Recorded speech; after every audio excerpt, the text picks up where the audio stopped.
नमस्कार दोस्तों, मैं आपका और अपना दिग्विजय गोहिल। आज हम बात करने वाले हैं टर्की और सीरिया में हुए अर्थक्वेक के बारे में। तो सुबह ठीक 4:17 पे टर्की में एक अर्थक्वेक हुआ जिसे रेक्टर स्केल पे 7.8 मेजर किया, और उसके ठीक बाद सीरिया में भी एक अर्थक्वेक का आफ्टर शॉक पाया गया जिसे 7.5 मेजर किया गया। बताया जा रहा है कि इस अर्थक्वेक में टोटल 35,000 लोगों ने अपनी जान गंवाई है, जिसमें से 30,000 लोग टर्की में मारे गए और तकरीबन 95,000 लोग इसमें घायल भी हुए।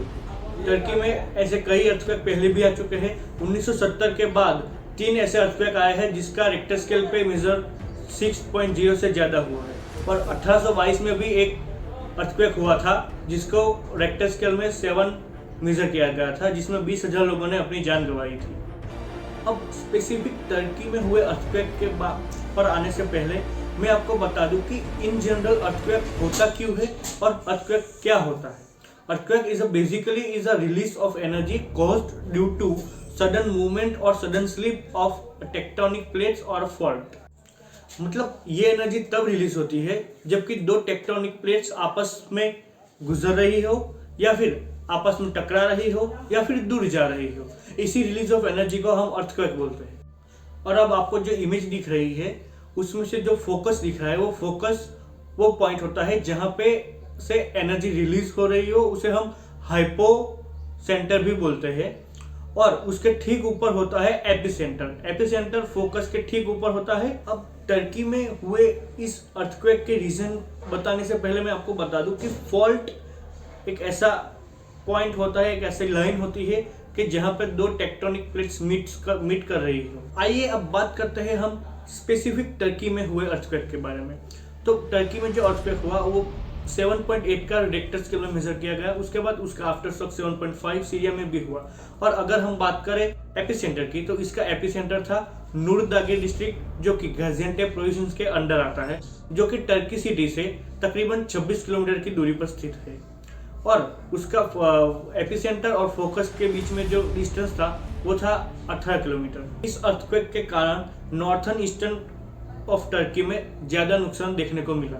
ये जो अर्थक्वेक हुआ वो ईस्ट एनाटोलियन फॉल्ट पे हुआ, और इसकी वजह बताई जा रही है कि एनाटोलियन प्लेट और अरेबियन प्लेट आपस में टकरा रही थी, जिसकी वजह से कि एनर्जी रिलीज हुई और ये अर्थक्वेक हुआ। तो दोस्तों, ईस्ट एनाटोलियन फॉल्ट एक स्ट्राइक स्लिप फॉल्ट है, जिसका मीनिंग है कि दो टेक्टोनिक प्लेट्स आपस में एक साथ वर्टिकल लाइन पे मूव भी करी है और एक साथ एक दूसरे को पुश भी करी है। यही कारण है कि जो अर्थक्वेक था उतना डेंजरस हुआ। तो दोस्तों, ठीक ऐसा ही फॉल्ट हमें यूएस के कैलिफोर्निया में भी देखने को मिल जाता है, जिसका नाम है सैन एंड्रियास फॉल्ट। और इस अर्थक्वेक की वजह से कई बिल्डिंगें टर्की में ध्वस्त हो गई, कहीं नई बिल्डिंगें थी, कहीं पुरानी बिल्डिंग थी। तो इसमें सवाल इसमें भी पैदा होता है कि जो नई बिल्डिंगें बन रही थी उसे इंजीनियर कैसे किया गया था। ये मालूम होते हुए भी कि टर्की एक अर्थक्वेक प्रोन जोन है, फिर भी उसे अच्छे से इंजीनियर्ड नहीं किया गया था।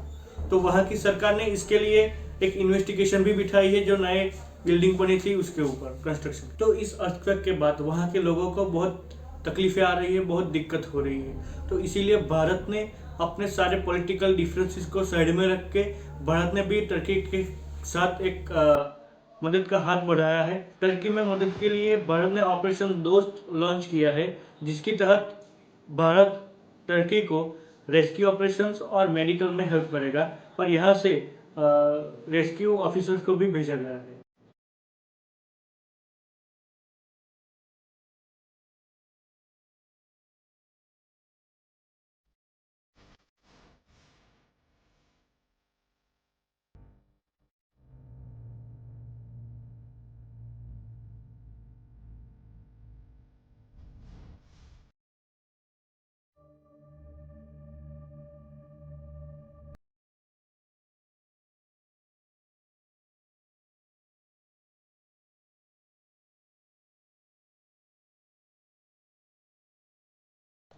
और जो भारत ने ये मदद की है टर्की को, इतने पॉलिटिकल डिफरेंसेस होने के बावजूद भी ये एक दुनिया में बहुत अच्छा संदेश जाएगा।